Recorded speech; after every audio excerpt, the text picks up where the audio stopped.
نحمده ونصلي على رسوله الكريم اما بعد فاعوذ بالله من الشيطان الرجيم بسم الله الرحمن الرحيم رب اشرح لي صدري ويسر لي امري واحلل عقدة من لساني يفقهوا قولي.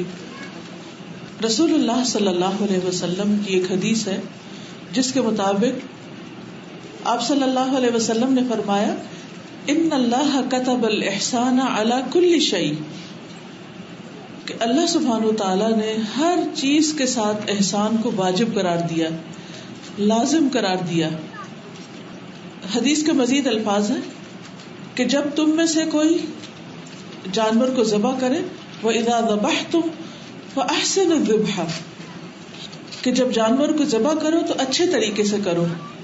وَلْيُحِدَّ أَحَدُكُمْ شَفْرَتَهُ، تم میں سے ہر ایک کو چاہیے کہ چھری تیز کرے. وَلْيُرِحْ ذَبِيحَتَهُ، اور اپنے ذبیحہ کو راحت پہنچائے. یعنی صرف انسانوں کے ساتھ نہیں بلکہ جانوروں کے ساتھ بھی تم احسان کا رویہ اختیار کرو. اس میں آپ دیکھیے کہ زندگی کے ایک نارمل دن میں ہمارا معاملہ بہت سے لوگوں کے ساتھ ہوتا ہے، بہت سی چیزوں کے ساتھ ہوتا ہے. صرف انسانوں کے ساتھ نہیں، بعض اوقات دیگر اشیاء کے ساتھ بھی، مثلا جانوروں کے ساتھ، پودوں کے ساتھ، دوسرے استعمال کی چیزوں کے ساتھ. تو جب انسان کی زندگی میں احسان ہوتا ہے تو وہ اس زندگی کو خوبصورت بنا دیتا ہے. مثلا اگر ہم کسی انسان کے ساتھ احسان کا برتاؤ کرتے ہیں تو یہ برتاؤ اس کے ساتھ ہمارے معاملے کو خوبصورت بنا دیتا ہے، زندگی میں ایک خوبصورتی آ جاتی. اگر کسی جانور کے ساتھ معاملہ کر رہے ہیں تو ان کے ساتھ جو معاملہ ہے اس میں بھی خوبصورتی آ جائے گی. اللہ سبحانہ وتعالی نے ہمیں جو زندگی عطا کی ہے یہ صرف ایک بار ملی، یہ بار بار نہیں ملے گی. زندگی کا ایک دن جو ہمیں ملتا ہے وہ بس ایک ہی دفعہ کے لیے آتا ہے. اس لیے ہمیں زندگی کے ہر دن کی قدر کرنی چاہیے، زندگی کے ہر دن کو خوبصورت طریقے سے گزارنا چاہیے. دن میں ہم جو کچھ بھی کرتے ہیں اس کو انجوائے کرنا چاہیے. اس کام کو کرنے سے پہلے ایک ایکسائٹمنٹ ہونی چاہیے، کام کرتے ہوئے لطف آنا چاہیے، اور کام کرنے کے بعد دل کے اندر ایک اطمینان ہونا چاہیے.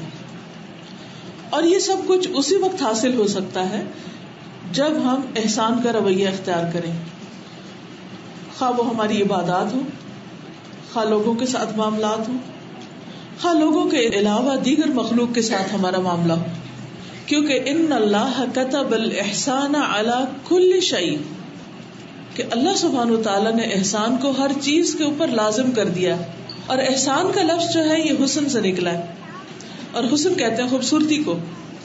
یعنی انسان جو بھی کام کرے خوبصورت طریقے سے کرے، اچھے طریقے سے کرے، عمدہ طریقے سے کرے، صرف سر سے اتارنے والی بات نہ ہو، صرف ایک بوجھ سمجھ کے کسی چیز یا کسی ذمہ داری کو نہ لے، بلکہ اس میں خوبصورتی لائے. اور ایسا کرنا عین ممکن ہے. یہ احسان اللہ تعالی کے ساتھ بھی ہے. اور وہ کیا کہ جب انسان عبادت کرے تو اس طرح کرے گویا اللہ تعالیٰ کو وہ دیکھ رہا ہے. اور اگر یہ کیفیت نہ ہو تو کم از کم یہ سوچ ضرور ہو کہ میں اللہ تعالیٰ کی نظر میں ہوں، اللہ تعالیٰ مجھے دیکھ رہا ہے. ہم وضو کرتے ہیں تو ایک عبادت کا کام کر رہے ہوتے ہیں. وضو کا طریقہ اگر نہیں آتا ہوگا تو اس میں احسان کا رویہ ہم اختیار کر ہی نہیں سکتے. اگر ہم وضو کی شرائط پوری نہیں کرتے، وضو میں جو کچھ کرنا چاہیے وہ ہمیں پتہ ہی نہیں، ان چیزوں سے بچتے نہیں کہ جن سے بچنا چاہیے، تو ہمارا وضو کسی صورت بھی خوبصورت نہیں ہو سکتا. خواہ ہم اپنے اعضاء کو صابن اور کس کس چیز سے مل کر دھوئیں تب بھی وہ خوبصورت نہیں ہوگا. اگر مثال کے طور پر بازو دھوتے وقت ہماری کوہنیاں خشک رہ جائیں، یا پاؤں دھوتے وقت ہماری ایڑیاں خشک رہ جائیں، یا منہ دھوتے وقت ہمارے کانوں کی لو تک پانی نہ جائے، تو یہ سب کیا ہوگا؟ یہ وضو صحیح طریقے پر نہیں ہوگا اور خوبصورت نہیں ہوگا. اور اگر وضو ٹھیک نہیں ہوگا تو نماز ٹھیک نہیں ہوگی. تو اس لیے جب اللہ سبحانہ وتعالیٰ نے ہر چیز پر احسان کو واجب کیا ہے تو پھر ہمیں کیا کرنا چاہیے؟ اس کو عمدہ ترین طریقے سے، خوبصورت طریقے سے کرنے کا طریقہ سیکھنا چاہیے. اب مثال کے طور پر ہم دن کا آغاز کرتے ہیں، صبح اٹھتے ہیں ہماری آنکھ کھلتی. اب ایک ہمارا اٹھنا، بڑبڑاتے ہوئے اٹھنا، گرمبل کرتے ہوئے اٹھنا، سستی کے مارے اٹھنا، کبھی ادھر سو جانا کبھی ادھر سو جانا، اور اٹھتے ہی موڈ آف کیے ہوئے ہونا کہ کیوں اٹھنا پڑ گیا. کیا یہ خوبصورت رویہ ہے؟ ہرگز نہیں. ہمیں سوچنا چاہیے کہ ہم اس کو کیسے خوبصورت بنا سکتے ہیں کہ جب آپ اٹھیں تو آپ فوراً اللہ کا ذکر کریں. اور وہ کیا ہے؟ الحمدللہ الذی احیانا بعد ما اماتنا والیہ النشور. اور پھر اور بھی دعائیں ہیں، لیکن اگر ساری دعائیں نہ بھی آتی ہوں تو الحمدللہ سے دن کا آغاز کریں کہ اللہ تیرا شکر ہے تو نے مجھے زندگی عطا کی. کیونکہ موت اور نیند تو برابر ہے. نیند کی حالت میں تو میں گویا مردہ تھا، تو نہ اٹھاتا تو میں اٹھ نہیں سکتا تھا. لہٰذا جب آپ اٹھتے ہی اللہ کا ذکر کرتے ہیں، اپنی آنکھیں ملتے ہیں، کھڑے ہو جاتے ہیں اور پھر واش روم میں داخل ہوتے ہیں، داخل ہوتے وقت اگر آپ اللہ کا ذکر کرتے ہیں، پھر آپ وضو صحیح طریقے سے کرتے ہیں، پھر آپ باہر نکلتے ہیں، پھر آپ ذکر کرتے ہیں، وضو کے بعد ذکر کرتے ہیں، پھر آپ مصلی پہ کھڑے ہوتے ہیں اور نماز ادا کرتے ہیں، اور نماز اتنے اچھے طریقے سے ادا کرتے ہیں کہ اس کے جتنے شرائط ہیں، سنن ہیں، واجبات ہیں، اس میں جو کچھ کرنا چاہیے، اس کا خشوع خضوع ہے وہ اچھے طریقے سے ہوتا ہے. جو تلاوت ہے وہ آپ خوبصورتی سے کرتے ہیں تو نماز کا لطف ہی آ جائے گا، نماز خوبصورت ہو جائے گی. نماز کے اندر آپ نے احسان کا درجہ اختیار کیا. نماز کے بعد آپ پھر ذکر کرتے ہیں، پھر قرآن مجید کی تلاوت کا وقت آتا ہے. ہم جب تلاوت کرتے ہیں تو واقعی وہ حسن قرات ہوتی. حسن قرات یا قرات کی خوبصورتی تو ہم نے صرف مقابلوں کے لیے رکھ لی، یعنی عام زندگی میں عام حالات میں ہم جو بھی پڑھے سو پڑھیں، لیکن خوبصورت صرف اس وقت پڑھتے ہیں جب ہمیں اسٹیج پر پڑھنا ہوتا ہے یا پھر کوئی مقابلہ ہوتا ہے اور انعام لینا ہوتا ہے یا کسی کو ہرانا مقصود ہوتا ہے. حالانکہ اللہ سبحانہ و تعالیٰ کسی آواز کی طرف اس طرح توجہ نہیں کرتے جس طرح وہ ایک نبی کی اس آواز کی طرف جب وہ قرآن کو پڑھ رہے ہوتے ہیں خوبصورت آواز سے. لہذا صبح کے وقت اگر اللہ تعالیٰ آپ کو توفیق دے اور اچھے انداز میں خوبصورت آواز میں اگر آپ قرآن پاک پڑھیں، انشاءاللہ کل صبح جب آپ اٹھیں گے تو اس وقت قرآن مجید پڑھتے ہوئے یہ بات یاد رکھیں کہ میرے پڑھنے کا طریقہ کیا ہے، کیا اس میں لے ہے، کیا آپ کی آواز خوبصورت ہے، کیا آپ کے پڑھنے کا طریقہ ٹھیک ہے. اور اگر نہیں تو اپنی آواز کو اچھا بنائیں، طریقہ ٹھیک کریں، طریقہ سیکھیں اور اچھی تجوید کے ساتھ، ترتیل کے ساتھ خوبصورت انداز میں قرآن پاک کو پڑھیں. کیونکہ ان اللہ کتب الاحسان علی کل شیء، ہر چیز میں احسان کا درجہ، ہر چیز میں خوبصورتی. اب آپ دیکھیے، آپ اچھے سے اٹھے، اچھی سی نماز آپ نے پڑھی، اچھے سے ذکر کیا، اللہ کو یاد کیا، اچھے سے قرآن کی تلاوت کی. اب آپ کا یہ رویہ، اس کا آپ کے اوپر کیا اثر ہوگا؟ آپ کیسا محسوس کریں گے؟ آپ بہت اچھا محسوس کریں گے، آپ خوش ہوں گے. اس کے برعکس اگر آپ ہر چیز کو ایک بوجھ سمجھ کے اچھا وضو کر لوں، اچھا نماز پڑھ لوں، اچھا قرآن پڑھ لوں، اچھا ہر چیز بس ایک ڈیوٹی اور ایک پریشانی اور ایک بوجھ، اب کیا ہوگا؟ وہ کر بھی رہے ہوں گے یا خود کو کوس رہے ہوں گے یا کسی اور پر احسان جتا رہے ہوں گے. تو اس سے انسان کی اپنی زندگی بھی تکلیف میں ہوتی ہے اور دوسروں کی زندگی بھی تکلیف میں. عام طور پر خواتین کا کام کیا ہوتا ہے کہ نماز قرآن سے فارغ ہو کر بچوں کے لیے ناشتہ بنا رہے ہیں، گھر کی صفائی کر رہے ہیں، گھر کے کام کاج کر رہے ہیں. اب پھر احسان کا درجہ شروع ہو جاتا ہے کہ اب آپ ناشتہ اگر بنا رہے ہیں اور اچھے طریقے سے بناتے ہیں، جیسے ٹوسٹ جلنے نہیں دیتے اور چائے اچھی سی بناتے ہیں، اچھے سے برتن رکھتے ہیں، اٹھا کے نہیں پھینکتے، شور نہیں مچاتے، اگر بچے سو رہے ہیں تو ان کو گرمبل نہیں کرتے، ناراض ہی نہیں ہوئے چلے جاتے. یا پھر دوسرا طریقہ یہ ہے کہ آپ ہر چیز کو اس لیے کریں کہ کھانا کھلانا ایک عبادت ہے. اور حضرت فاطمہ رضی اللہ تعالیٰ عنہا کس طرح گھر کے کام کاج کیا کرتی تھی اور وہ جنت کی عورتوں کی سردار ہیں. بعض اوقات یہاں رہتے ہوئے آپ لوگ یہ سوچتے ہوں گے کہ ہمارے پاس سرونٹس نہیں ہیں اور ہم اپنے آپ کو ایک مظلوم اور مجبور سمجھتے ہیں. بعض لوگ جو پیچھے سے آتے ہیں جن کے گھروں میں بہت آرام تھے، وہ یہاں آ کر اپنے آپ کو مظلوم سمجھنے لگتے ہیں کہ ہم کس مصیبت میں پھنس گئے، ہر کام خود کرنا پڑتا ہے. تو آپ دیکھیے کہ ایسے موقع پر یہ یاد کر لیا کیجیے کہ حضرت فاطمہ جو جنت کی عورتوں کی سردار ہیں وہ کس طرح اپنے سارے کام خود کرتی اور ان کے ہاتھوں پر گڈھے پڑ جاتے ہیں. اور ایک مرتبہ وہ حضور صلی اللہ علیہ وسلم کے پاس آتی ہے کہ مجھے پتا چلا ہے کہ ان کے پاس کچھ غلام آئے ہیں اور وہ سب کو دے رہے ہیں، تو مجھے بھی دے دیں، میری بھی زندگی آسان ہو جائے. تو نبی صلی اللہ علیہ وسلم اتفاق سے اس وقت گھر نہیں تھے. جب آپ واپس آئے تو حضرت عائشہ نے بتایا کہ اس طرح فاطمہ آئی تھی اور ان کو غلام چاہیے، خادم چاہیے. تو آپ صلی اللہ علیہ وسلم رات کے وقت ان کے گھر تشریف لے گئے، جبکہ وہ دونوں ہسبینڈ وائف بستر پر لیٹ چکے تھے. تو آپ جب گئے تو وہ اٹھنے لگے، آپ نے فرمایا نہیں، اپنی جگہ پر ہی رہو. اور پھر آپ ان دونوں کے بیچ میں بیٹھ گئے اور آپ نے اپنے پاؤں لمبے کیے تو آپ کے پاؤں کی ٹھنڈک جو ہے وہ حضرت فاطمہ کو محسوس ہوئی. اور آپ نے ان کو بتایا کہ جو چیز تم نے مانگی ہے کیا میں اس سے بہتر تمہیں نہ بتاؤں؟ وہ یہ کہ تم جب اپنے بستر پر لیٹو تو 33 بار سبحان اللہ، 33 بار الحمدللہ، 33 بار اللہ اکبر اور 34 بار لا الہ الا اللہ وحدہ لا شریک لہ لہ الملک و لہ الحمد وہو علی کل شیء قدیر پڑھ لیا کرو تو تمہاری تھکاوٹ دور ہو جائے گی اور یہ اس سے بہتر ہے جو تم نے مانگا. یعنی یہ نسخہ، یہ ٹپ، یہ تدبیر، یہ ذکر، یہ جو میں تمہیں دے رہا ہوں یہ اتنا بڑا گفٹ ہے، اتنا بڑا تحفہ ہے کہ اس کے مقابلے میں غلام تو کچھ بھی نہیں.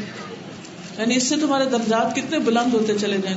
اب حضرت فاطمہ کی زندگی ایک مشکل زندگی تھی لیکن گزر گئی، ختم ہو گئی اور ان کو ہمیشہ کے لیے کتنا بڑا ٹائٹل ملا.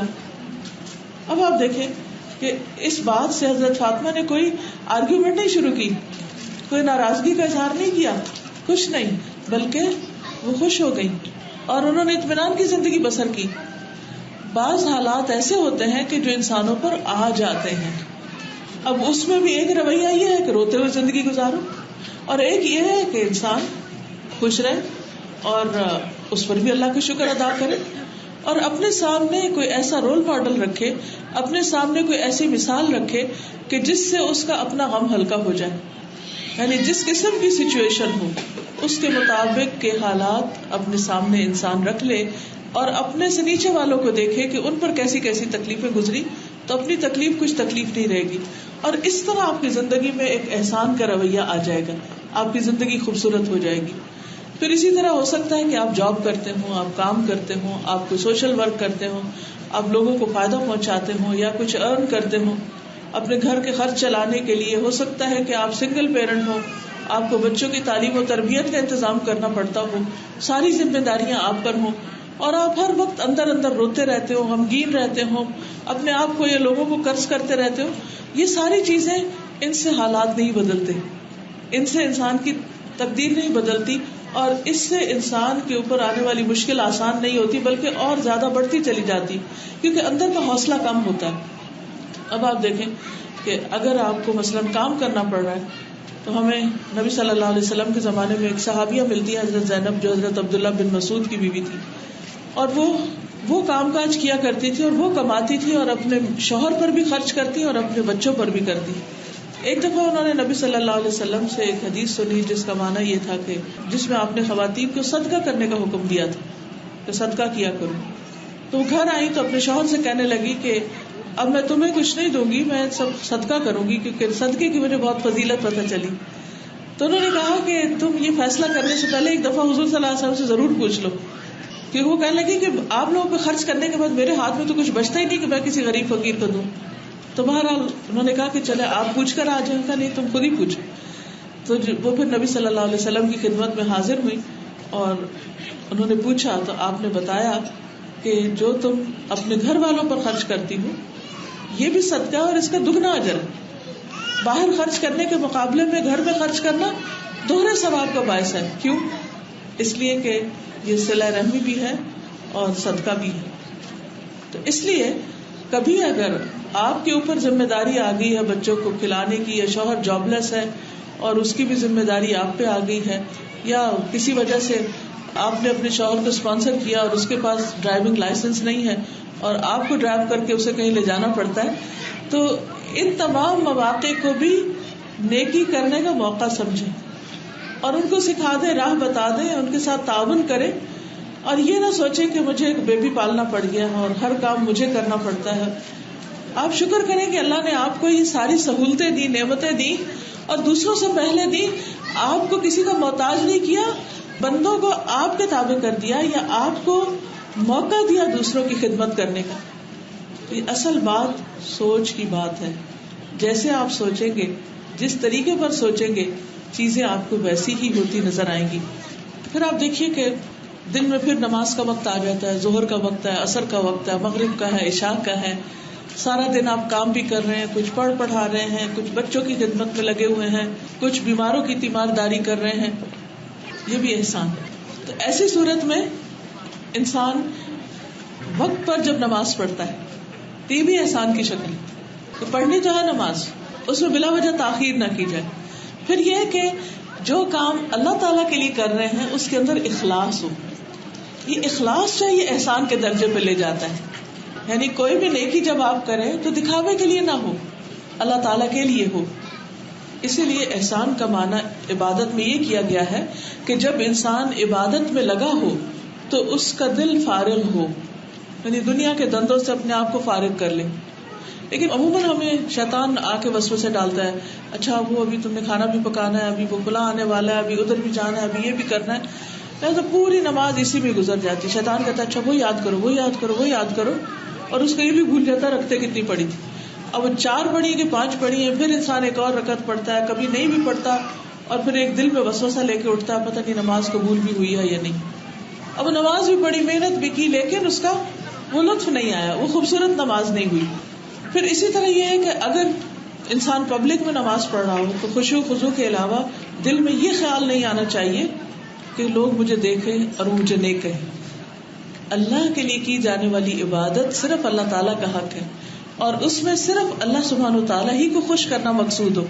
اگر یہ خیال آئے بھی کہ لوگ خوش ہوں گے یا لوگ کیا کہیں گے تو اس خیال کو جھٹک دیں اور آپ یہ سوچیں کہ نہیں، یہ کام مجھے اللہ کی رضا کے لیے کرنا ہے. اچھا بعض لوگ کہتے ہیں نہیں پھر خیال آ جاتا ہے. ایک ہوتا ہے خیال کا آ جانا، اس کو آپ نہیں روک سکتے.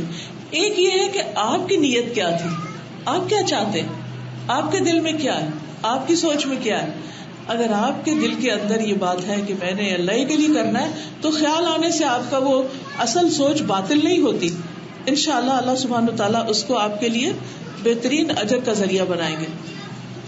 پھر آپ دیکھیں کہ سارا دن کام کاج کرنے کے بعد ہم رات کو سو جاتے ہیں. اسی طرح زندگی کی بھی ایک رات ہے اور وہ موت ہے. تو انسان کو اپنی زندگی اس طرح گزارنی چاہیے کہ موت تک انسان کا حسن ظن اللہ کے بارے میں بہت ہی اچھا ہو. یعنی عموماً کیا ہوتا ہے کہ فوت ہونے سے پہلے لوگ بیمار ہو جاتے ہیں، بعض اوقات ایسی بیماریاں آ جاتی ہیں جن میں تکلیف بہت ہوتی ہے. اس وقت انسان کے اندر یہ کیفیت نہیں ہونی چاہیے کہ میرے ساتھ یہ کیوں ہو گیا، ابھی تو میری زندگی نہیں تھی مرنے کی، مجھ سے بھی کئی بڑے لوگ دنیا میں عیش و عشرت کر رہے ہیں، اور پھر وہ اللہ تعالیٰ سے ناراض ہو یا اللہ سے گمان اچھا نہ ہو. تو یہ چیز نہ ہو.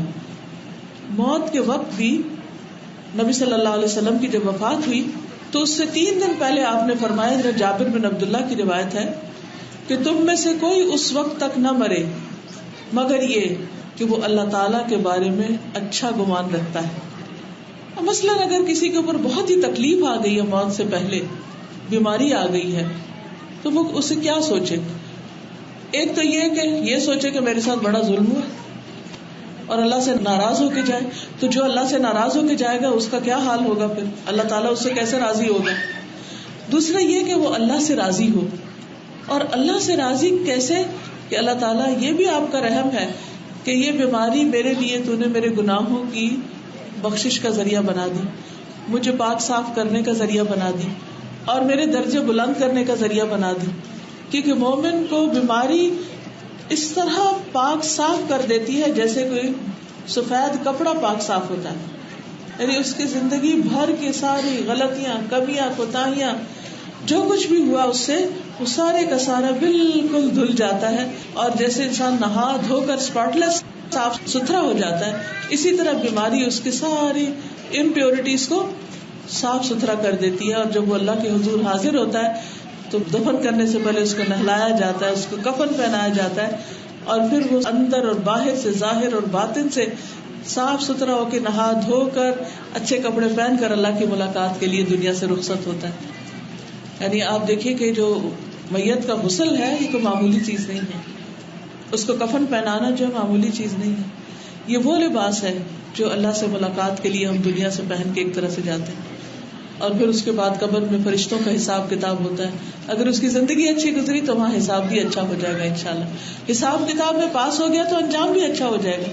یہ احسان کس لیے ضروری ہے، یہ سب کچھ کس لیے اچھا کرنا ضروری ہے؟ تاکہ ہماری موت اچھی آئے. اور موت اچھی کیوں آئے؟ تاکہ ہماری قبر میں زندگی اچھی گزرے اور پھر ہم حشر کے دن اٹھے تو اچھے حال میں اٹھیں. اگر ہم چاہتے ہیں کہ ہمارا حال اچھا ہو تو وہ حال آج سے اچھا کرنا پڑے گا، چاہے وہ حقوق اللہ کی بات ہو یا وہ حقوق العباد کی بات.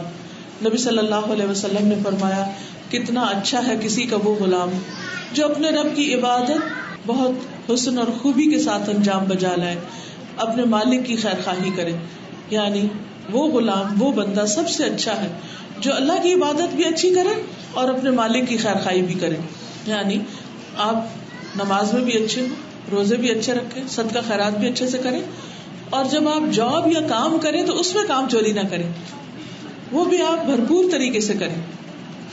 ابو ہریرہ رضی اللہ عنہ سے روایت ہے کہ بدوؤں کی ایک جماعت رسول اللہ صلی اللہ علیہ وسلم کے پاس آئی.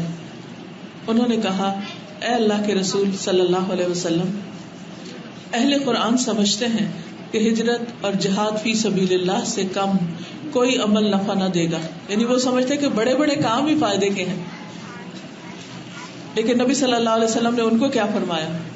آپ نے فرمایا تم جہاں کہیں بھی ہو بس تم نے اچھے طریقے سے اللہ کی عبادت کی تو تم جنت کے ساتھ خوش ہو جاؤ گی.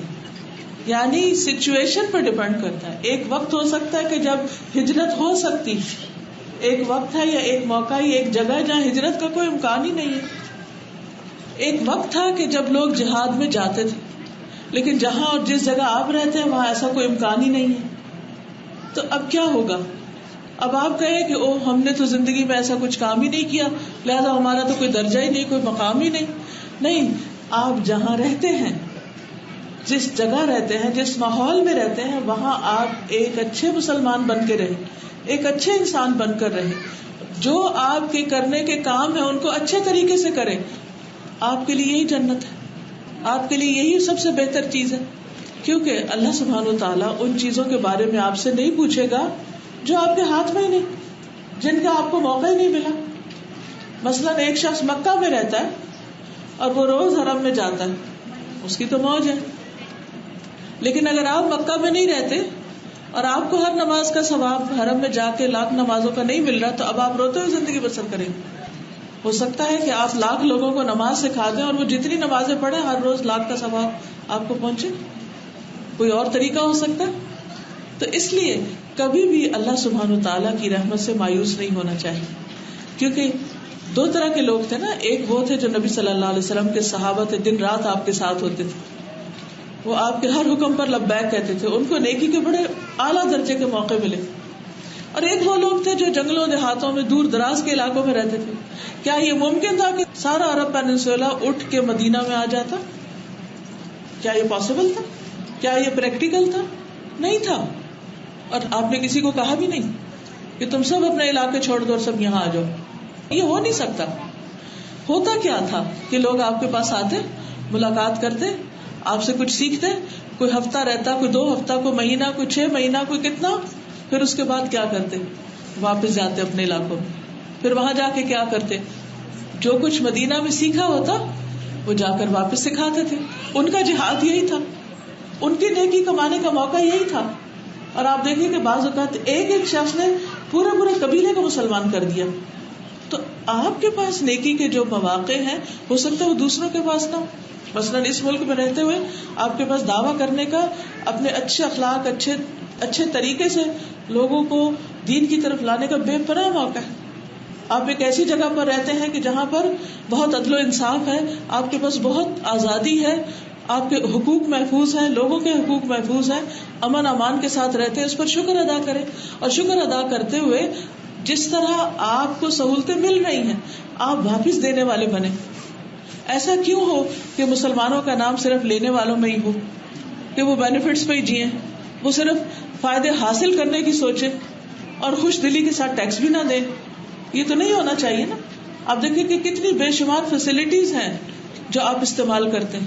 تو جب آپ محنت کر کے آپ کما کے اپنی آمدنی کا ایک حصہ ٹیکس میں دیتے ہیں اور وہ پبلک کے اوپر پھر پبلک سروسز میں لگتا ہے تو آپ کا ایک طرح سے صدقہ ہو جاتا ہے. آپ ٹیکس کو بھی صدقے کی نیت کر لیا کریں کہ میری آمدنی سے ہو سکتا ہے کسی مریض کا علاج ہو رہا ہے جس کو میں بھی نہیں جانتی.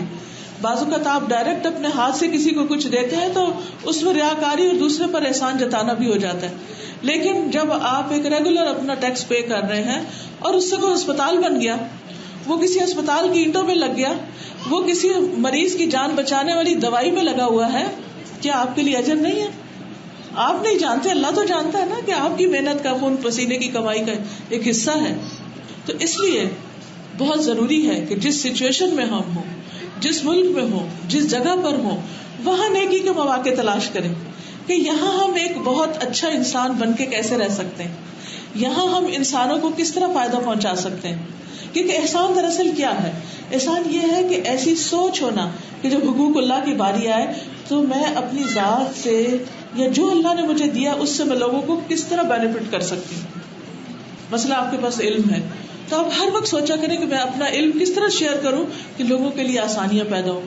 آپ کے پاس مال ہے, سوچا کریں, منصوبے بنایا کریں کہ میں اپنے مال کے ساتھ لوگوں کے لیے کیا سہولتیں پیدا کر سکتی ہوں, ان کی زندگی کتنی آسان کر سکتی ہوں. کہ اگر آپ کے پاس فزیکل اسٹرینتھ ہے, جسمانی طاقت ہے, یا کوئی اور اسکل ہے, مثلا آپ سوئمنگ سکھا سکتے ہیں, مثلا آپ کوکنگ سکھا سکتے ہیں, مثلا آپ ایکسرسائز کسی کو سکھا سکتے ہیں, تو سوچئے کہ اللہ نے مجھے ٹیلنٹ دیا ہے, میں کیوں اپنے آپ کو ضائع کروں. آپ والنٹریلی اس علم کو, اس اسکل کو دوسروں تک لے جا سکتے, آپ کے لیے بہترین نیکیاں کمانے کا موقع. بس سوچ یہ بن جائے کہ دینے والے بنے, لینے کی اور لالچ کی یہ نیت نہ ہو کہ اس سے کیا حاصل کریں, اس سے کیا کریں. تو جب آپ یہ دیں گے تو یہ ہو نہیں سکتا کہ آپ کو ملے نہیں. اللہ سبحانہ وتعالیٰ کا وعدہ ہے, ان تنصروا اللہ ینصرکم ویثبت اقدامکم, اگر تم اللہ کی مدد کرو گے تو اللہ تعالیٰ تمہاری مدد کرے گا اور تمہارے قدم جما دے گا, یعنی نیکیوں پر تمہیں استقامت عطا کرے گا. تو یہ ایک حقیقت ہے کہ جب ہم دوسروں کی مدد کرتے ہیں تو اللہ سبحانہ وتعالیٰ ہماری مدد فرماتا ہے, اور جس کی مدد اللہ سبحانہ وتعالیٰ کرے پھر اس کے لیے کسی بھی چیز کی کمی نہیں, کسی بھی چیز کی کمی نہیں. بس اصل چیز کیا ہے؟ اخلاص. اخلاص کے ساتھ, شوق کے ساتھ, بہترین طریقے کے ساتھ. یعنی جب آپ کوئی کام کریں بھی تو احسان جتا کے نہیں, اس کو بھدا نہ کریں, اس کو خوبصورت طریقے سے کریں. جیسے پہلے بھی میں نے عرض کیا کہ وضو کریں تو پوری توجہ کے ساتھ. نبی صلی اللہ علیہ وسلم نے فرمایا جو مسلمان وضو کرے بس اس کا وضو اچھی طرح ہو, پھر کھڑا ہو اور 2 رکعتیں نماز ادا کرے اس طرح کہ اپنا دل اور چہرہ اللہ تعالیٰ کی طرف متوجہ کرے, تو اس کے لیے جنت واجب ہو جاتی. خوبصورت نماز پڑھنے کا یہ انجام ہے.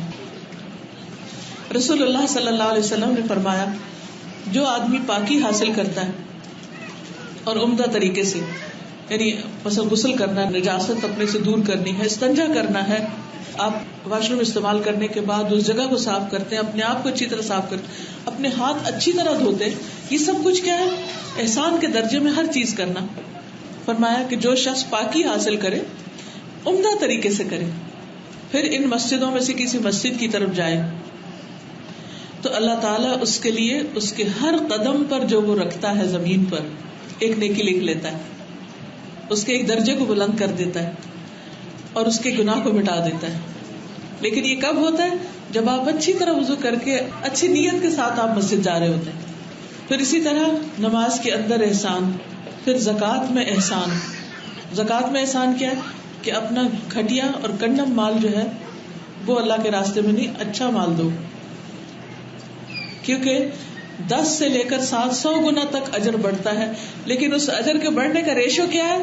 جتنا جتنا آپ کا کام کرنے کا طریقہ اچھا ہے, جتنا اس میں اخلاص ہے, جتنا بہترین چیز آپ نے دی اور جس بہترین طریقے سے کیا. ابو ہریرہ سے روایت ہے کہ رسول اللہ صلی اللہ علیہ وسلم نے فرمایا 1 درہم 1,00,000 درہم سے زیادہ بڑھ گیا.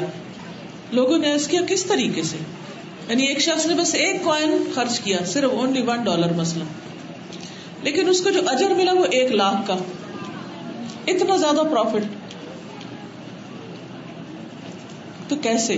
آپ نے فرمایا کسی آدمی کے 2 درہم, وہ شخص 1 درہم صدقہ دے اور ایک آدمی اپنے مال کی طرف جائے اور 1,00,000 درہم صدقہ کرے.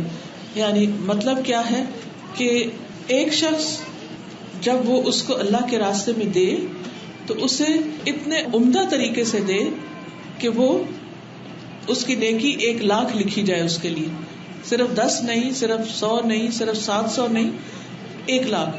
یعنی دو کی بات یہاں پر اس لیے ہوئی کہ بعض اوقات انسان کے پاس صرف 2 ہی سکے ہوتے ہیں, اس وقت دینا مشکل ہوتا ہے نا.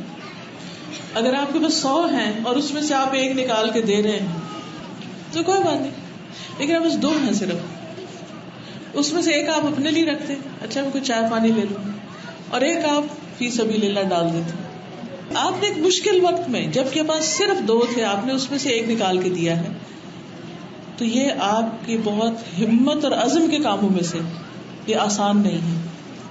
پھر اسی طرح یہ بھی ہے کہ آپ نے جس جگہ وہ خرچ کیا وہ اتنا بڑا نیکی کا موقع تھا کہ آپ چاہتے تھے کہ اس کو ہاتھ سے نہ جانے دیں, کیونکہ بعض اوقات آپ ایک بیج ایک زرخیز زمین میں ڈالتے ہیں تو اس سے اتنا بڑا درخت اگتا ہے, اور بعض اوقات ایک چیز آپ کسی پتھریلی زمین میں ڈالتے ہیں تو اس سے کچھ بھی نہیں اگتا. ایک چیز موسم کے مطابق ڈالتے ہیں, جب اس کے اگنے کا موسم ہوتا ہے تو آپ ڈالتے ہیں, اور ایک آپ ایسے لاپرواہی کے ساتھ بے موسم ڈال دیتے ہیں کہ گھر میں بیج رکھے ہوئے چلو ڈال دو, جب موسم آئے گا اٹھ جائیں گے.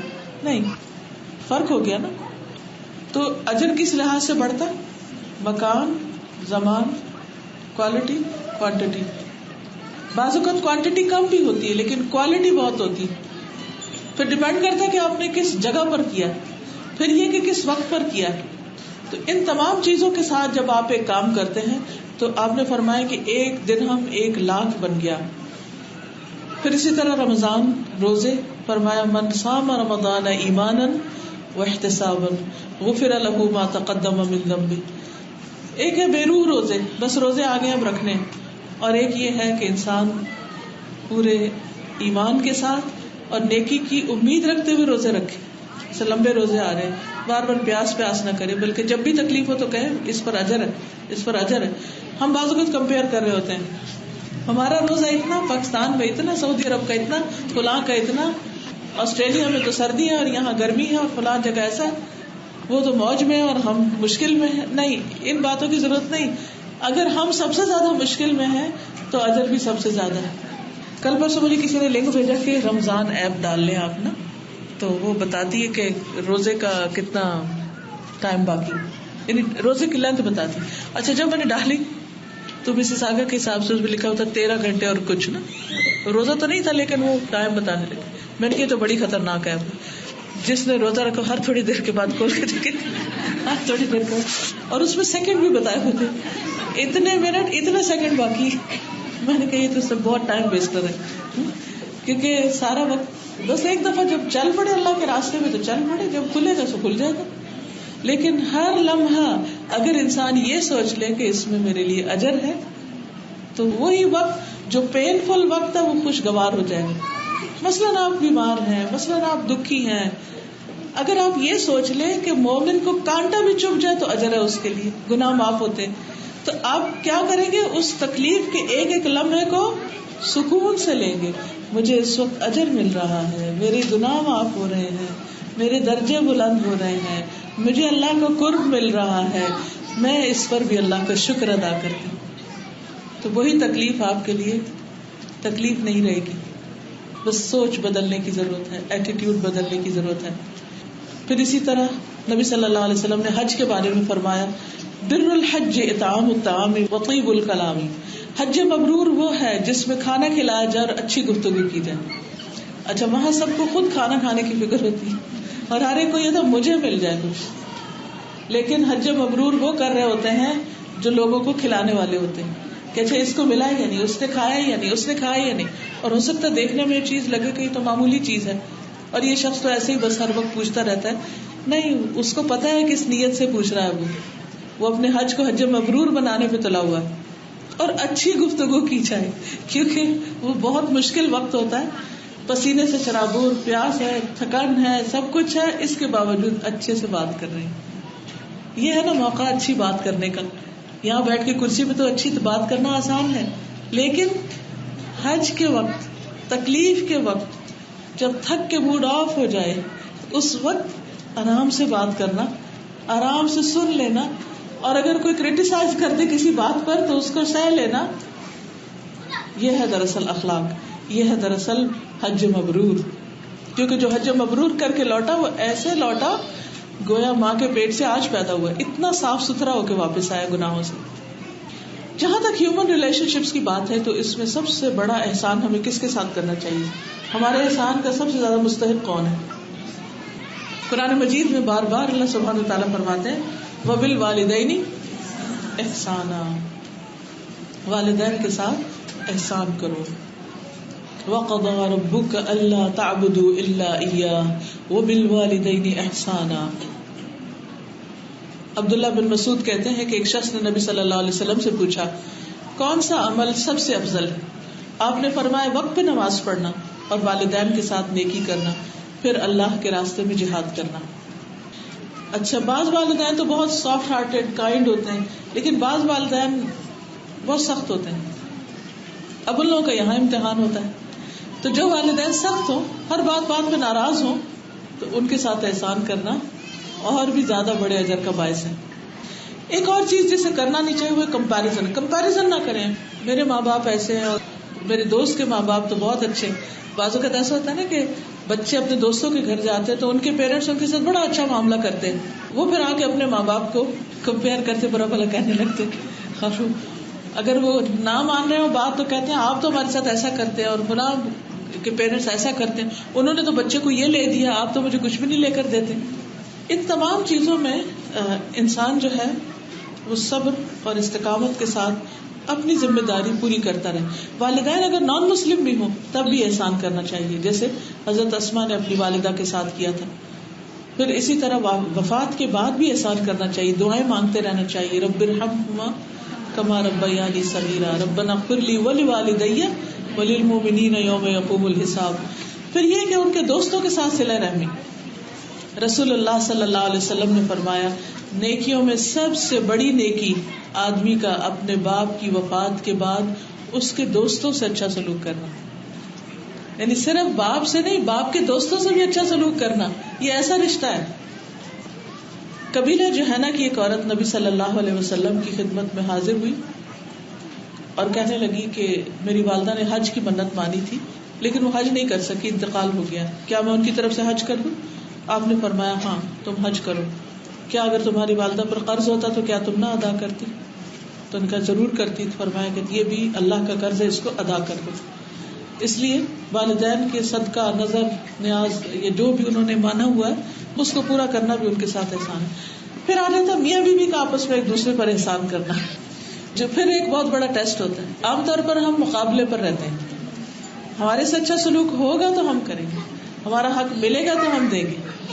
ٹھیک ہے، ہونا چاہیے، اللہ نے دونوں کے اوپر ذمہ داریاں ڈالی، دونوں کے حقوق ہیں. لیکن بعض اوقات حالات میں کچھ ٹھیک گاڑی چلتے چلتے چلتے کبھی رک بھی جاتی ہے اور کبھی چھوٹی موٹی ناراضگی بھی ہو جاتی ہے. پھر دونوں انتظار کرتے پہلے کون بلائے، اور جو پہلے بلا رہے وہ بلانا چاہے بھی تو کیا چیز اس کو روک دیتی؟ شیطان روکتا ہے کہ اس طرح تو تمہاری کوئی امپورٹینس نہیں ہوگی اور تم تو چھوٹے ہو جاؤ گے. اور تو ایسی ساری چیزیں ٹھیک ہے اپنی جگہ پر کبھی صحیح بھی ہوتی ہیں، لیکن اگر انسان اپنی طرف سے احسان کرے تو زیادہ بہتر ہے اور اس کا اجر اللہ کے پاس ہے. قرآن مجید میں مردوں پہ اللہ تعالیٰ ذمہ داری ڈالتے ہیں وَعَاشِرُوهُنَّ بِالْمَعْرُوفِ خَيْرُكُمْ خَيْرُكُمْ لِأَهْلِهِ وَأَنَا خَيْرُكُمْ لِأَهْلِي. تم میں سب سے بہترین وہ ہے جو اپنے گھر والوں کے لیے اچھا ہے اور میں تم میں سب سے زیادہ اپنے گھر والوں کے لیے اچھا ہوں. پھر اسی طرح گھر کے کاموں میں بیوی کی مدد کرنا. اسود کہتے ہیں میں نے حضرت عائشہ سے پوچھا کہ حضور صلی اللہ علیہ وسلم گھر میں کیا کیا کرتے تھے؟ انہوں نے کہا کہ نبی صلی اللہ علیہ وسلم گھر کے کام کاج میں مصروف رہتے، لیکن اذان کی آواز آتی، نماز کا وقت آتا تو نماز کے لیے ایک دم اٹھ جاتے اور ہم سے اجنبی ہو جاتے تھے. پھر اسی طرح بیوی کی جائز ضروریات پوری کرنا.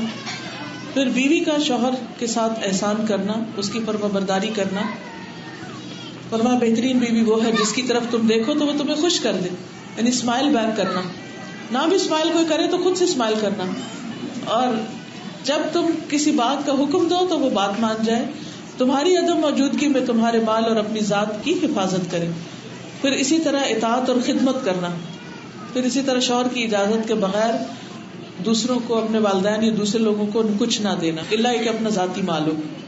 پھر اولاد کے ساتھ احسان، ان کی تعلیم و تربیت کا بھرپور خیال رکھنا، دنیا کے ساتھ ساتھ ان کی دینی تعلیم و تربیت کا خیال رکھنا، یہ بہت ضروری ہے. بچوں کو نمازوں کی عادت ڈالنا، روزے کی عادت ڈالنا. پھر بچوں کو پیار کرنا، ان کو توجہ دینا، ان کی بات توجہ سے سننا. نماز کے دوران بھی بچے کو اٹھا لینا اگر وہ رو رہا ہو.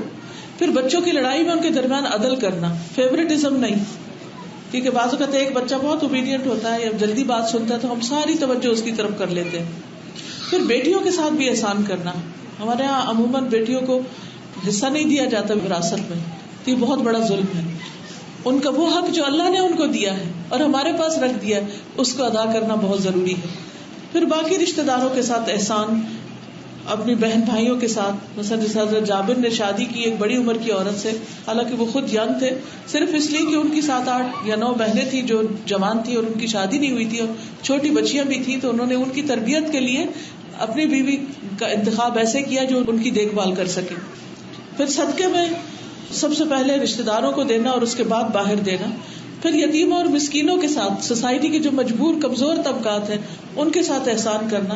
مسکین کو کھانا کھلانا، اس کے سر پہ ہاتھ پھیرنا، اس کو پیار کرنا، اس کو گلے لگانا، ساتھ بٹھانا.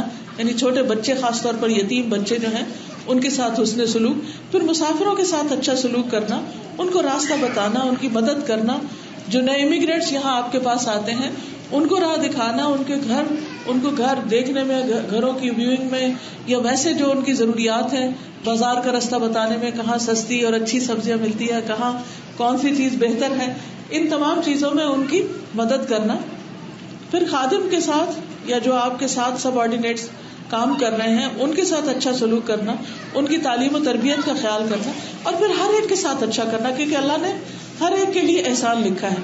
مسلمان کا بھائی ہے اور ان کا رشتہ آپس میں کیا بتایا کہ اگر سر درد ہو مثلا سارا جسم جاگتا ہے اس کی خاطر.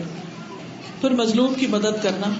پھر غیر مسلموں کے ساتھ احسان کرنا، اور ان کے ساتھ سب سے بڑا احسان کیا ہے؟ ان کی آخرت کی فکر کرنا، ان کو اسلام کی دعوت دینا، ان کو ہدیہ وغیرہ دینا، جیسے عید وغیرہ ہے یا وہ باقی مواقع ہیں تو ان کی طرف کچھ گفٹ وغیرہ بھیجنا یا کھانے پینے کی کوئی چیز بھیجنا ایز پر نیڈ، یا جیسے ان کے ساتھ آپ کے ٹرمز ہیں اس کے مطابق. اگر وہ بیمار ہو جائے تو ان کی عیادت کرنا.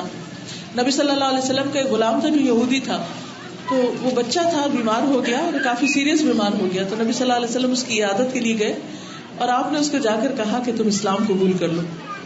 تو بچے نے باپ کی طرف دیکھا تو باپ نے کہا ابو القاسم کی بات مان لو.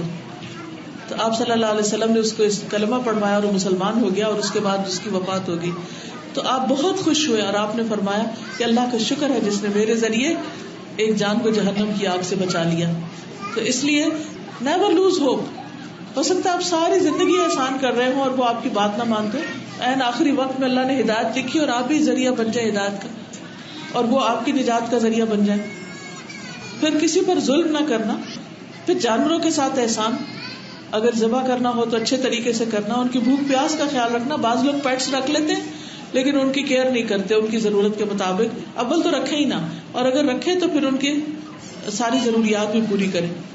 اسی طرح اگر جانور وغیرہ ہیں تو ان کے ساتھ احسان، جیسے سواری کے جانور کو کرسی بنانے سے منع کیا گیا کہ اس کے اوپر انسان اس طرح بیٹھے جیسے کرسی پہ بیٹھ کے بات چیت کرتا ہے، یا تو وہ اس کے نیچے دبے رہے اور ان کو تکلیف پہنچتی رہے. پھر اسی طرح پودوں کے ساتھ ان کا خیال رکھنا، ان کو بھی پانی ڈالنا.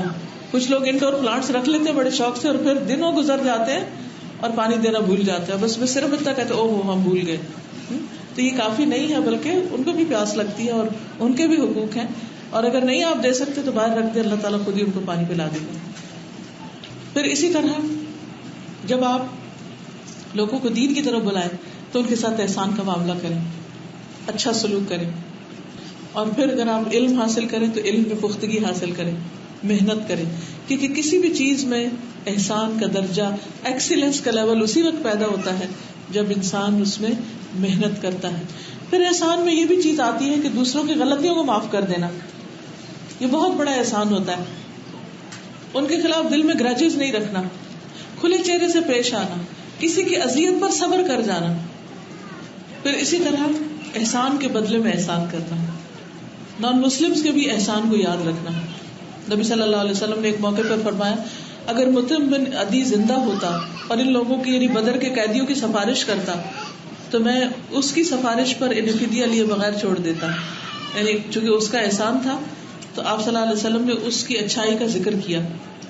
پھر اسی طرح احسان کیا ہوتا ہے کہ اگر آپ کا کسی کے ساتھ لین دین ہے، کوئی ادھار کا لین دین ہے یا کچھ اور قرضے کا لین دین ہے، تو جب واپس کرے تو وقت پر کریں، اچھے طریقے سے لوٹائیں. کسی کا کوئی برتن آپ کی طرف آ گیا ہے تو اس کو صحیح سلامت واپس کریں، یا کوئی اور چیز آپ کے استعمال میں ہے کسی کی تو اس کا بھی، مثلاً آپ گھر رینٹ پر لیتے ہیں تو بعض لوگ اس کو اتنا ابیوز کرتے ہیں، اتنا خراب کرتے ہیں کہ وہ واپس لوٹاتے ہیں تو جو انہوں نے کمایا ہوتا ہے وہ سارا اسی کے اوپر دوبارہ لگ جاتا ہے.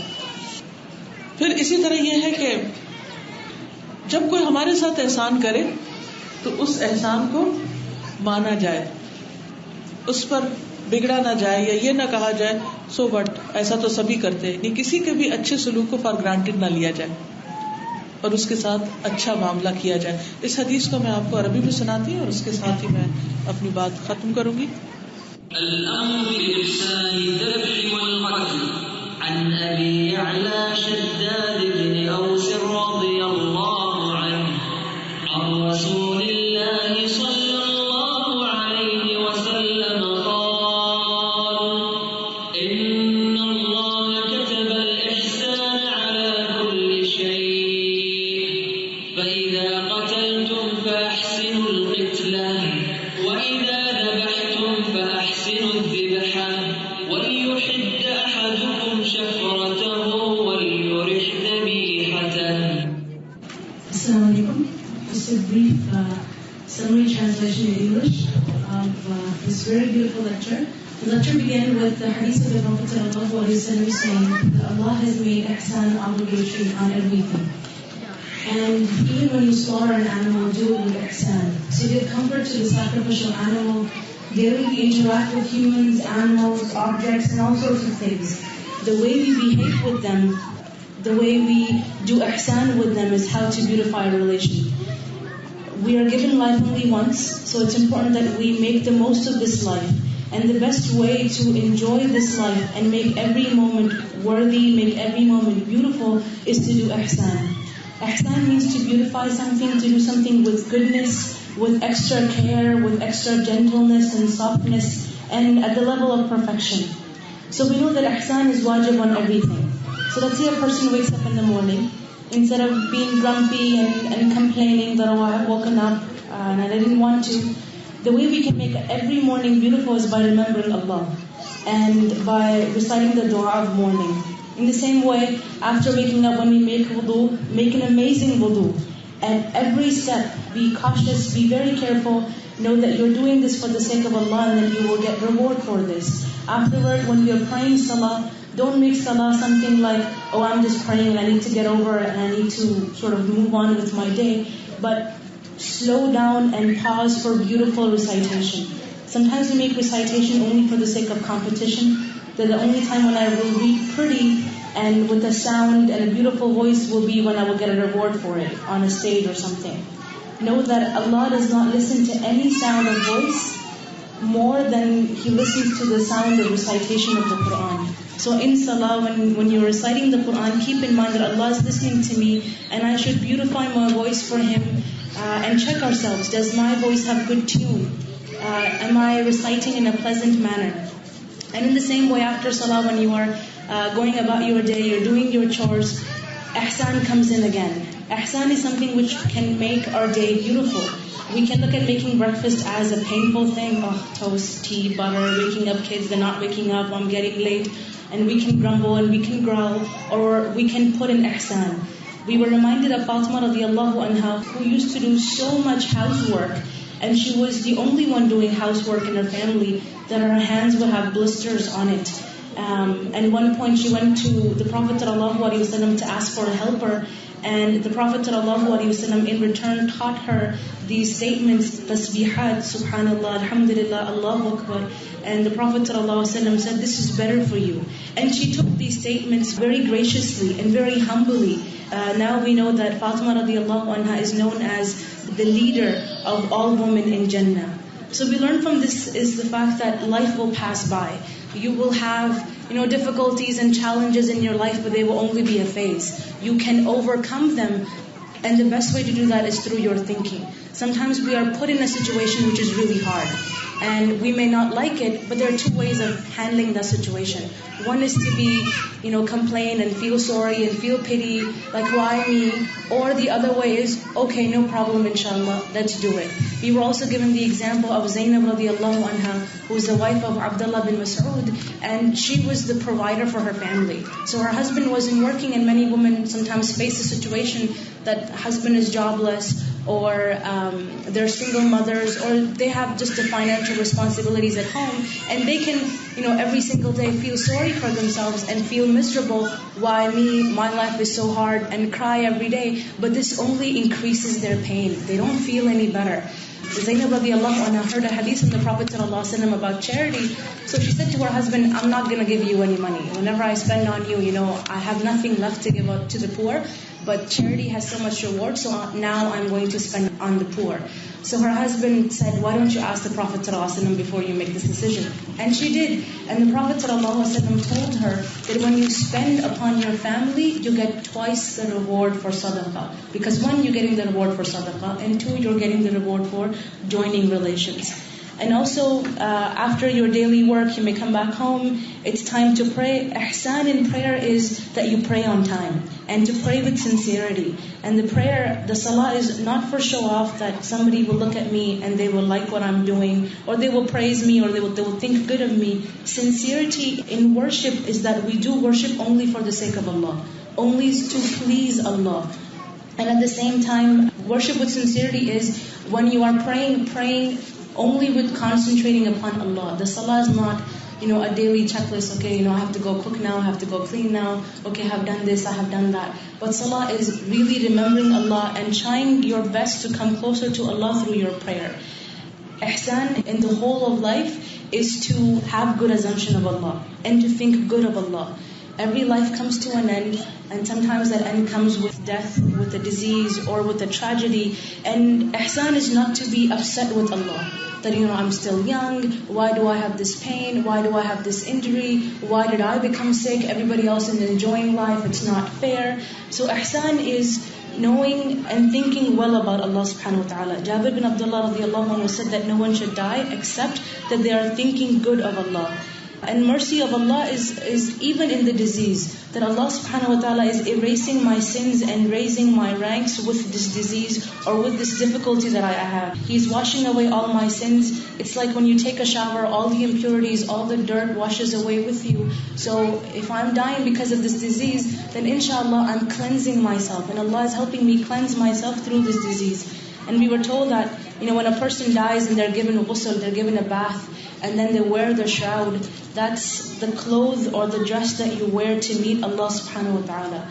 So don't think of it as something insignificant. Be grateful even at that moment that Allah has chosen to meet me in such a way that He will purify all my sins and remove them from me.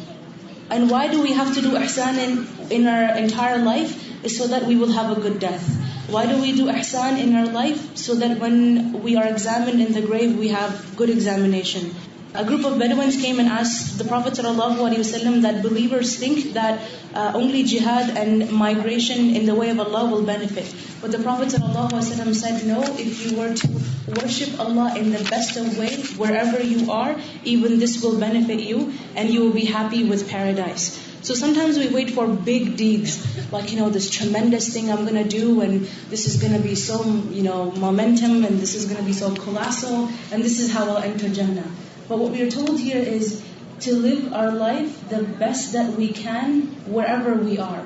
So look at your context, your social context. We are in Canada right now, and alhamdulillah, Allah has blessed us with a country that preserves safeguards rights or protects our rights and offers us protection. And we can do so much here. We have the ability to give da'wah to non-Muslims, to call them to Islam. Think about the Sahaba radiallahu anhum who, when they converted to Islam and all of Arabia, the entire continent became Muslim, it wasn't possible for all of them to come to Medina and learn from the Prophet ﷺ directly. So those who were direct students, what they did was they spread all over the globe and they taught Islam. And alhamdulillah, we have a similar opportunity. A person who is praying in Masjid al-Haram, they may be cashing in on all the reward because they're praying salah every day in the masjid. And we may feel sad that, so sad, I'm not there, I'm not getting all the ajr. But we can teach 100,000 people how to pray salah, and we can get reward through that as they will become our sadaqah jariyah. Abu Hurairah radiallahu anhu also narrated in the hadith that 1 dirham can become 100,000 dirham. It just depends on how you spend it. So a person only has 1 dirham to give. And if you spend it in a righteous way, in an opportunity which is golden, it's like planting a seed in a fertile land versus tossing it in a rocky area. So even giving $1 in charity could multiply so much that the reward of it's 100,000. Same thing in making wudu. It's just a simple act of washing the body, and we do it every day. But if we make wudu with the proper intention and take care of cleaning every part and wetting every part, Jannah will become qurb for us. Going to the masjid is something that if we take care of our wudu and go to the masjid, then with every step, Allah will remove our sin, Allah will reward us, and Allah will increase our rank. So the idea behind is to do ihsan, to live a very cautious life, to live a very, awakened life. We say, there's a saying in English, don't be like a zombie. Don't live on earth as if you're already dead. You don't care, you're just mindlessly going from one place to another, doing one thing to another. It has no value, it has no purpose, no meaning. But very little opportunities, we can cash in on them and get lots of ajr from Allah subhanahu wa ta'ala. There's so much more. Ustazah mentioned, do ihsan with human beings, do ihsan, the first people. I'll mention Hajj. Hajj is amazing. This is so beautiful, mashallah. Hajj Mabrur is when you feed others and you have good conversations with others. Hajj is a moment where everybody is worried for themselves. Where's my breakfast? Where's my dinner? And people are so tired, they're so fatigued, they get lost and they are grumpy. So at this time, you sacrifice your plate of food and you offer to somebody else, or you ask them, have you eaten, have you drank water, or speak to someone softly, kindly, or be patient at their harsh treatment. This is how you get Hajj Mabrur. In the same way, if a person is in pain, if they are in difficulty, instead of them complaining, they can say, Alhamdulillah, I have this pain. Because the Prophet ﷺ said that even if a thorn pricks a believer, she gets reward for it. So you can always pacify yourselves, Alhamdulillah, I have this pain. Allah is bringing me closer to Him because of this. Allah is rewarding me because of this. Allah is washing away my sins, and so on. In human beings, the first people who deserve our ihsan, our beautiful character and our beautiful behavior is our parents. And we learned that Asma radiallahu anha did ihsan with her mom, although she was a believer. So despite how our parents are with us, we need to be the best to them. Ihsan also with our parents when they have passed away by making dua for them. Ihsan with our parents' friends. Ihsan with our parents could also be, if they have not done Hajj in their lifetime, do Hajj for them, pay off their debt. Another person who's deserving of ihsan is her husband. Sometimes there is competition. You do good to me and then I'll do good to you. Okay, you have taken me out and I'll take you out. But we are encouraged to do ihsan, go out of our way, and inshallah that is also rewarding. That's so astonishing, mashallah, this point that I learned. Living in this country, sometimes the Muslims have a bad reputation that we're known as people who always take ihsan. We like all the benefits, we like the welfare, we like the government checks and stuff. And when it comes to give taxes, we're like, oh no, taxes, let's try to find a way to avoid taxes, work on cash or something. But think of your tax as ihsan, that you're giving something in the way of Allah, And it may be indirect ihsan, because our taxes go in social services, they go to help people. So your taxes may be going to, in hospitals to get on medicine research, or it could help in providing somebody with surgery, or it could go to public schools, or it could go to transportation. The variety is limitless. So always think of it as, I'm doing ihsan with my taxes. This is sadaqah. Ihsan with students, when people come to you and learn knowledge from you, if you have a skill, if you have a talent, do ihsan with it. And of the talents that we wish to have is knowledge. If people are learning from us, do ihsan with them, be soft, gentle with them. If we are students and we're learning, learn at the level of excellence. Solidify your knowledge. Don't just go to class and read, but go to class and really internalize what you're learning, make it perfect. Forgive others, be patient. When you meet people, don't make a face. Meet them with ihsan, meet them with a happy face. When someone does ihsan to you, recognize that they have done this ihsan, thank them, acknowledge them. Ihsan with plants is watering them, not just leaving the plants to collect dust. Ihsan with pets is to actually feed them. Do ihsan with the sick. Ihsan with non-Muslims is guiding them, visiting them, giving them gifts. Ihsan with everybody. Believers are brothers to each other. They're like a single body. Feel their pain. Ihsan with the traveler, with the new immigrants. Ihsan with your subordinates, with the orphan, with the needy. Ihsan with your kids, your relatives. Jabir radiallahu anhu married an elderly woman only so that she would be mature enough to take care of his family. And the Prophet ﷺ said the best wife is the one that when you look at her, she pleases you, she does not allow anybody into your home whom you do not like, and she does not spend from your wealth without your permission. And mashallah, there are so many other things. So overall, the whole life becomes beautiful. So inshallah, all your life can be most beautiful. آپ کی ساری زندگی خوبصورت ہو جائے گی اگر نیت اچھی کر لیں اور اچھے طریقے سے کریں اور ہر موقع پہ اچھا کرنے کی کوشش کریں. اور جہاں تکلیف آنے لگے اور جہاں موڈ آف ہونے لگے وہیں سوچیں ریوارڈ شروع ہو گیا, یہ کچھ حاصل کرنے کا وقت آ گیا. ٹھیک ہے, جزاکم اللہ خیر. سبحان اللہ والحمد للہ ولا الہ الا اللہ واللہ اکبر ولا حول ولا قوة الا باللہ العلی العظیم. اللہم صل وسلم علی نبینا محمد. یا رب العالمین, جو کچھ ہم نے پڑھا ہے تو ہمیں اس پر عمل کرنے والا بنا. یا اللہ, تو ہمیں نیکیوں کی توفیق دے, برائیوں سے دور کر دے, ہمیں اپنا قرب نصیب فرما. یا اللہ, ہماری نیتوں کو اچھا کر دے, ہمارے طریقوں کو اچھا کر دے, ہمارے اخلاق کو اچھا کر دے. یا رب العالمین, ہمارے آخرت کو اچھا کر دے اور دنیا اور آخرت کی بھلائیاں نصیب فرما. ربنا تقبل منا. یا اللہ, جنہوں نے اس مجلس کا انتظام کیا, اہتمام کیا ہے, اور جو بھی اس پر ایفرٹ لگائی, اپنا مال لگایا, اس کو ان سب کے لیے بہترین صدقہ جاریہ بنا دے. جتنے بھی حاضرین مجلس ہیں, ان کے دلوں میں جو دعائیں ہیں ان کو قبول فرما. ربنا تقبل منا انک انت السمیع العلیم وتب علینا انک انت التواب الرحیم. وصلی اللہ تعالی علی خیر خلقہ محمد وعلی آلہ واصحابہ واہل بیتہ اجمعین برحمتک یا ارحم الراحمین.